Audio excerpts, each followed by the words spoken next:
During a tour, two friends, Stephanie and Ellie, find themselves embroiled in a misunderstanding when Ellie unexpectedly snatches away Stephanie's crush at a club one night. Hurt and betrayed, Stephanie decides to leave Ellie behind at a serene waterfall and rides off in anger. However, as she travels further away, an intruder emerges and abducts Ellie, leaving her vulnerable and alone. After some time on the road, Stephanie reflects on their friendship and the bond they share, prompting a wave of guilt and concern. Realizing her friend is missing, she turns back in a panic, her mind racing with chaos and fear for Ellie's safety. The movie begins with Camilla, who is tied up in a dark room, pleading for help. Her kidnapper, irritated by her screaming, walks in and electrocutes her with an improvised device as punishment.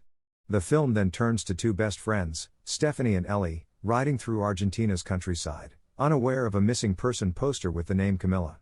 They stop in a small town and come across a local who is cleaning a shrine to what appears to be a series of lost individuals. Stephanie, with her mediocre Spanish, asks for directions to a hotel named Rosa Mara. The women arrive at their motel and check in for a one-night stay. Apparently, they want to take a bus to another city and fly back to the United States the next morning. A slightly creepy hotel employee assists them upon check-in. Stephanie is simply chilling, waiting for Ellie to finish up in the restroom when she hears a knock on her door. After checking in and getting cleaned up, the two ladies go to a bar in town, where Ellie chastises Stephanie for still replying to her ex. A waitress suddenly delivers them drinks and informs them that a special person inside the bar purchased the drinks for them, but they appear uninterested. A little time later, a blonde man enters the bar, and Stephanie is continually eyeing him. As a talented wing lady, Ellie goes to the jukebox and starts dancing to get the party started. The blonde male Stephanie looked out and appeared to fight the bartender before going to the bathroom. Ellie unexpectedly follows him and starts to flirt with him, but he cuts her off right away. Not wanting to let the incident ruin her night, Ellie approaches the man who gave them drinks and begins flirting with him, while Stephanie, an introvert, ends up going home alone. By the end of the night, Ellie has brought the person back to their hotel room, while Stephanie simply sighs because Ellie's shenanigans make it difficult for her to sleep. In the excitement of the moment, the man tries to persuade Ellie to accompany him home, but she declines. Unable to accept her refusal, he begins to physically abuse her, which prompts Stephanie to intervene. Enraged by the ruin of his good times, the man persistently knocks on their door. The blonde man from the bar, who is staying at the same motel, walks in before motel staff interrupts. In the morning, the two women overslept and were late for the bus, which only came once a day, so they tried to chase it on their bicycles to no avail. Because there will be no other bus for a time, they return to their motel and book another flight. Meanwhile, Stephanie asks the receptionist about local activities, but Ellie appears to be too hungover to participate. When the creepy man walks in with a serious expression on his face, the receptionist excuses herself and requests that they speak quietly. Regardless, the two girls end up cycling to a site named Villa del Lago, which the receptionist had earlier urged them not to visit. They pull up by a waterfall and bask in the sun. Stephanie informs her friend that it's time to leave, but Ellie isn't ready yet and believes Stephanie lacks the ability to have fun. Stephanie is offended, so she brings up how Ellie was being uncool at the bar last night for following the blonde guy to the bathroom, although Stephanie had first noticed him. Ellie apologizes and insists that nothing occurred, but the two women wind up arguing, with Ellie calling her out for still being obsessed with her ex-boyfriend who cheated on her. Stephanie responds by informing Ellie that she's not qualified to give relationship advice because she's never been in one. Stephanie goes away, leaving Ellie alone at the waterfall. Stephanie considers turning back as she cycles away from the premises but instead decides to continue pedaling to the next tourist destination they had intended to visit together. Ellie remains in the same spot on the opposite side of town, oblivious to the surveillance. She texts Stephanie to apologize for what she said and invites her to lunch. But as Ellie stands up to get dressed, a figure approaches her. Stephanie then goes to the restaurant where they had arranged to meet for lunch and looks for Ellie, but she is not there. She tries calling, but it goes directly to voicemail. She begins guiding her bike out from the restaurant, perplexed, when she encounters the blonde man from the previous night. He introduces himself as Michael and offers her a lift, but she declines. She returns to the waterfall in search of Ellie and discovers that Michael has followed her. They hunt for Ellie and try to reach her, but all they find is Ellie's cell phone on the ground and her bicycle gone. Michael discovers blood on the ground, and Stephanie contacts the police. Moments afterward, a police officer named Calvo comes and appears to recognize Michael.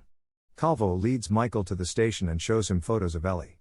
Calvo isn't surprised to hear of a tourist going missing in his area, given the number of occurrences involving female tourists. After discovering that Stephanie and Ellie had a quarrel recently, the police officer dismissed the case, confident that Ellie would return shortly. Regardless, Stephanie accompanies the officer to the precinct and requests that he create a missing person report. The officer then informs her that this is all he can do for now and that he lacks the manpower to organize a search party. However, he offers to send the missing person complaints to the city's central police if Ellie does not return by tomorrow. Stephanie, with no other option, leaves the police station and walks about town asking whether anyone has seen her companion, but everyone ignores her.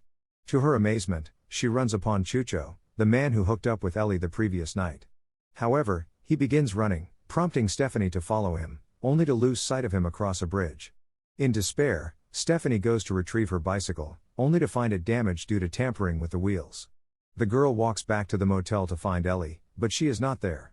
She enters Michael's motel room and begins searching through his belongings after noticing that the door is slightly open. Unexpectedly, she discovers Ellie's bracelet there.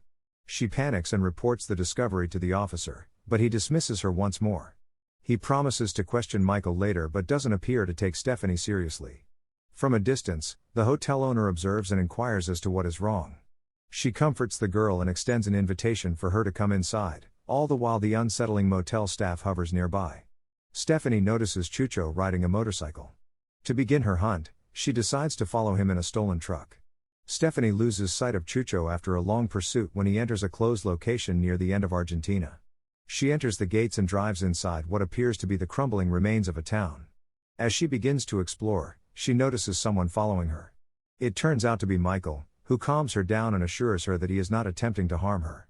It appears that the bracelet in his room does not belong to Ellie but to his lover, Camilla, who went missing 6 months ago.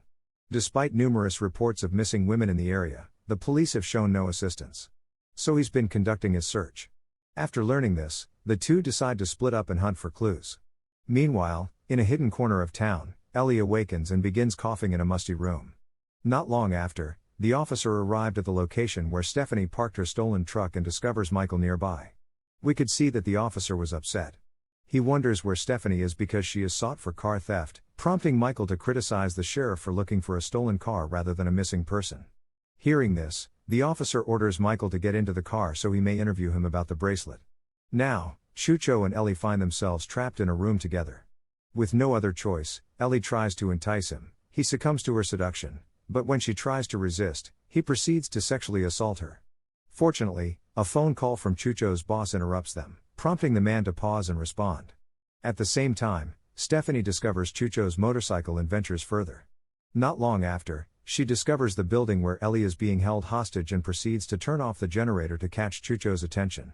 When the man goes to switch it back on, Stephanie accidentally knocks over a bicycle and curses at herself. She instantly hides while Chucho investigates the source of the disturbance, after which she sneaks up on Ellie. After reaching her best friend, she gets a knife and cuts through Ellie's tape, freeing her just as Chucho understands what's going on and pursues them down. They then continue sprinting into Stephanie's stolen truck and lock the doors. As usual, they are frightened and unable to start the car due to Chucho's persistent pounding on the window. Stephanie panics and tries to start the car, but it fails. Their surroundings abruptly get silent as the man vanishes, only to return with a brick hurled at the windshield, breaking it. As the vehicle is no longer operational, the two ladies depart and keep running, but Chucho manages to tackle Ellie to the ground, forcing her to strike her head hard and lose consciousness. Fortunately, Michael and the officer arrive just in time to stop Chucho from attacking Stephanie, while Stephanie is crying because she believes Ellie has died. Having heard Stephanie's cries, the officer instructs her to stay inside the car, and the girl listens, but she soon senses something is wrong. Meanwhile, the officer makes a creepy statement about how Ellie's death is such a waste because she was so attractive, raising Michael's suspicions. Without any delay, Michael seizes the officer's gun, aiming it at him and Chucho, and demands that he reveal the location of his beloved, Camilla. He orders the two to kneel, and the officer freely says that he knows where Camilla is and that she is still alive, but if Michael kills him, he will never find her. The officer then makes a deal: he will return Camilla if Michael lets him abduct Stephanie. Michael reluctantly accepts, but just as he does, the officer uses his backup gun and shoots Michael. Stephanie is kidnapped and taken hostage inside the police car before being taken to the officer's lair, where he discloses that he is a human trafficker who plans to sell Stephanie for $2,000, or possibly $6,000 if she is a virgin. He then takes a phone call and informs Stephanie that he plans to sell her to a business partner. Before they leave, they sedate her and carry her away on a boat at night. Stephanie awakens in the middle of the trip and picks up a fishnet, which she later throws at Chucho, causing him to fall into the ocean and drown. She then submerges herself, hiding underwater to loosen her bonds and remove them while the officer searches for her with a flashlight. Stephanie swims with all her effort to the shore, where an elderly man is waiting, who turns out to be the officer's business partner. The two men discuss business, with the hungry elderly man initially hesitant to buy Stephanie because she appears to be someone other people are looking for. But eventually, he decides to acquire her. Stephanie refuses to accept her fate and kicks him in the balls before fleeing. The officer pursues her but hesitates to shoot her since he needs her alive. Stephanie finally comes across a man on a fishing wharf, but the officer shoots him dead right away. With nowhere to flee, she hides behind the table while the officer looks for her. When the coast is clear, she emerges from cover, only to be ambushed. After a struggle, she manages to take the gun from him. She then proceeds to shoot him to death. She slowly gets up and walks until the sun rises. It's early in the morning, and Stephanie notices a car approaching her. She's completely messed up after going through many bad events last night, so she picks a medium-sized rock and prepares to go all out on the driver of the vehicle. However, it turns out that this truck belongs to a local policewoman who goes to aid her and transports her to safety. And this is where the movie ends. Thank you for watching. If you are new, don't forget to subscribe for more recaps until next time. Have a nice day.